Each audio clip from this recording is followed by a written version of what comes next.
नमस्कार साथियों, क्या आप भी स्वास्थ्य विभाग बिहार सरकार के तहत स्टाफ नर्स के पद पर सरकारी नौकरी प्राप्त करना चाहते हैं? तो आपके लिए बिहार तकनीकी सेवा आयोग द्वारा 11,300 से अधिक पदों पर स्टाफ नर्स की बम्पर भर्ती को जारी किया गया है, जो कि आपके लिए स्टाफ नर्स के पद पर सरकारी नौकरी पाने का सुनहरा अवसर साबित हो सकता है। और इसलिए हम आपको इस वीडियो में बीटीएससी स्टाफ नर्स वैकेंसी 2025 के बारे में डिटेल में बताने वाले हैं। तो चलिए वीडियो शुरू करते हैं। जल्दी से लाइक कर दीजिए और चैनल पर नए हैं तो जल्दी से चैनल को सब्सक्राइब कर लीजिए।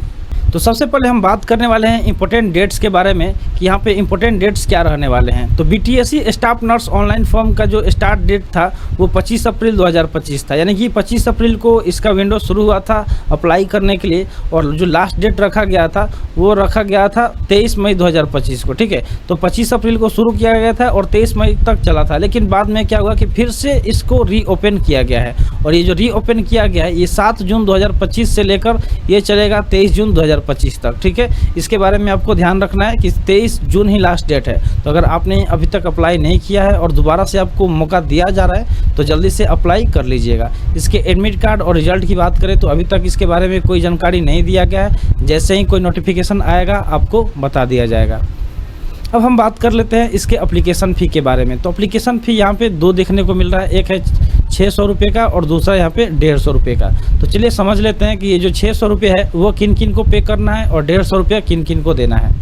तो जो भी कैंडिडेट जो कि सामान्य वर्ग, पिछड़ा वर्ग, अत्यंत पिछड़ा वर्ग या आर्थिक रूप से कमज़ोर हैं उन्हें 600 रुपये देना होगा। ठीक है, इसके अलावा अगर आप अनुसूचित जाति, अनुसूचित जनजाति और इसके अंतर्गत आते हैं और आप बिहार के अस्थायी निवासी हैं तो आपको मात्र 150 रुपये देने होंगे। वहीं पे अगर आप महिला हैं, ठीक है, महिला उम्मीदवार हैं और बिहार के निवासी हैं तो आपको 150 रुपये देने होंगे। इसके अलावा अगर हम बात करें तो अदर स्टेट के चाहे महिला हो, पुरुष हो, जनजाति हो, ठीक है, कोई भी हो, उन्हें 600 रुपये देने होंगे। यानी कि सिर्फ बिहार वालों के लिए ही ये यहाँ पे फी में जो रिजर्वेशन दिख रहा है ये सिर्फ बिहार के कैंडिडेट के लिए है, लेकिन उसमें भी अनुसूचित जाति, जनजाति और महिला के लिए ही रखा गया। बाकी सबको नॉर्मल 600 रुपये जमा करना होगा।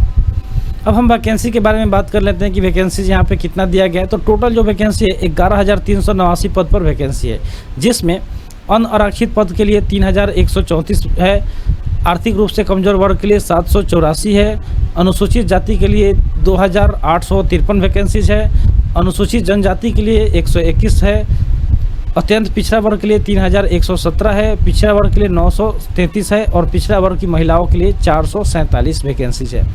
तो टोटल यहाँ पे आप देख सकते हैं जो कि 11,389 पदों पर वैकेंसी निकाला गया है। अब हम बात कर लेते हैं एज लिमिट के बारे में। तो एज लिमिट की बात करें तो इसको काउंट किया जाएगा 1 अगस्त 2024 के आधार पर। ठीक है, और इसमें मिनिमम जो एज है वो 21 साल है, यानी कि 21 साल से कम वाले जो कैंडिडेट हैं वो अप्लाई नहीं कर सकते हैं। आपको 21 साल के ऊपर रहना होगा, ठीक है, तो तभी आप इसके लिए एलिजिबल हैं। लेकिन मैक्सिमम एज में ही आपको रिजर्वेशन देखने को मिलता है। जैसे अगर अनरिजर्व कैंडिडेट हैं, अनारक्षित, तो उनको मात्र 37 साल ही उम्र रखा गया है मैक्सिमम, यानी कि 37 साल के अंदर में ही आप इसके लिए एलिजिबल हैं। और वहीं महिला की बात करें तो जो भी महिलाएं हैं उनको 40 साल रखा गया है। कौन सी महिला? तो अनारक्षित महिला के लिए, ठीक है, 40 साल। और यहाँ पे अगर हम बात करें पिछड़ा वर्ग, अत्यंत पिछड़ा वर्ग, तो यहाँ पे दोनों महिला हो या पुरुष हो उनका जो मैक्सिमम एज लिमिट है वो है 40 साल। लेकिन अनुसूचित जाति और जनजाति में महिला और पुरुष दोनों की बात करें तो उन्हें 42 साल दिया गया है। कितना दिया गया है? 42 साल रखा गया है। ठीक है, उनका मैक्सिमम एज लिमिट 42 ईयर्स रखा गया है। अब हम लोग क्वालिफ़िकेशन की बात कर लेते हैं। तो इसमें क्वालिफ़िकेशन की अगर हम बात करें तो आपके पास जीएनएम का डिग्री होना चाहिए या फिर बीएससी नर्सिंग, इन दोनों में से कोई भी अगर एक डिग्री है तो आप इसके लिए एलिजिबल है। ठीक है, तो आप इसके लिए क्या है? एलिजिबल है। लेकिन ये जो यहाँ से भी आपने जीएनएम किया है या फिर बीएससी नर्सिंग किया है उस कॉलेज के पास इंडियन नर्सिंग काउंसिल यानी कि आईएनसी न्यू दिल्ली से मान्यता प्राप्त होना चाहिए, तब जाके ही आप इसके लिए एलिजिबल होंगे। अगर बिहार के बाहर से आपने ये डिग्रियां लिया है, पढ़ाई किया है, तो आपको सूटेबिलिटी सर्टिफिकेट देना पड़ेगा। ठीक है, और Bihar nurses registration council Patna में आपका रजिस्ट्रेशन होना चाहिए, तब जाके आप इसके लिए एलिजिबल होंगे।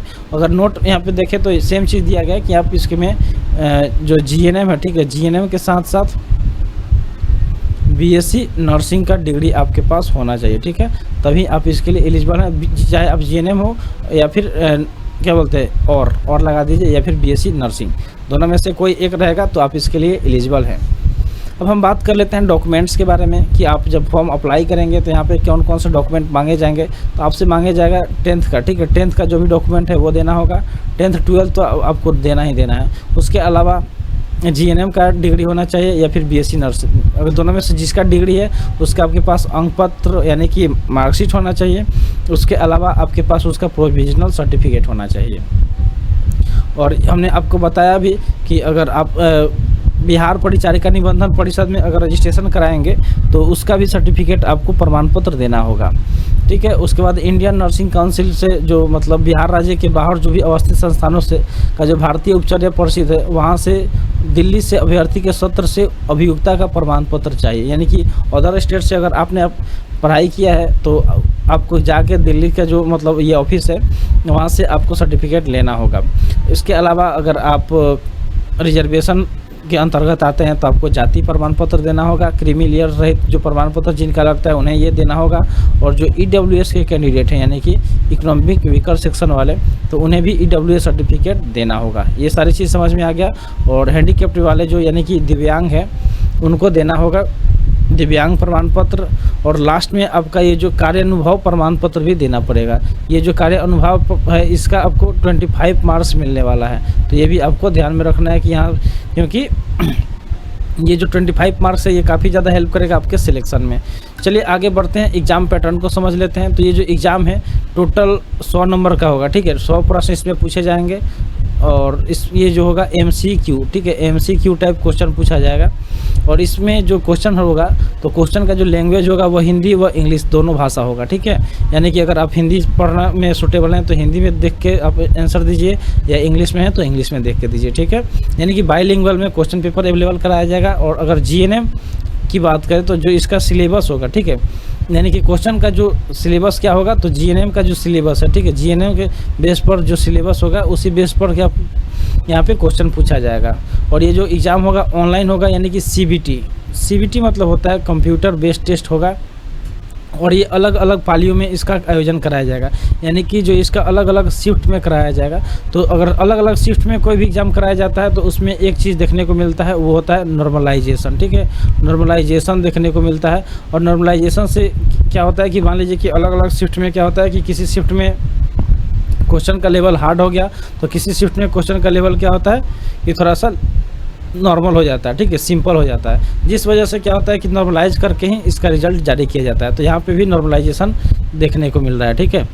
इसके अलावा इसमें निगेटिव मार्किंग होगा, तो ये चीज़ आपको ध्यान में रखना है कि 1/4 रखा गया, यानी कि 0.25 मार्क्स को काट लिया जाएगा अगर आप ऐसा क्वेश्चन अटेम्प्ट करेंगे जो गलत होगा, ठीक है।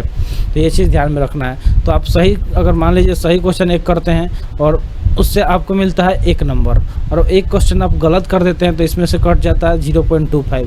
तो आपने 2 क्वेश्चन में एक गलत और एक सही करके आपको कितना मिला, 0.75 मिला।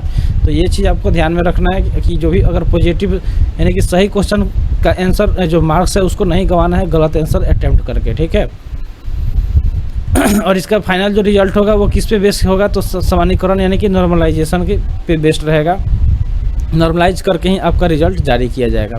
चलिए सिलेक्शन प्रोसेस को समझ लेते हैं। तो सिलेक्शन प्रोसेस की बात करें तो जो यहाँ पे लिखित प्रतियोगिता परीक्षा होगा इसमें पूरा आपको अंक मिलेगा 75 अंक, ठीक है।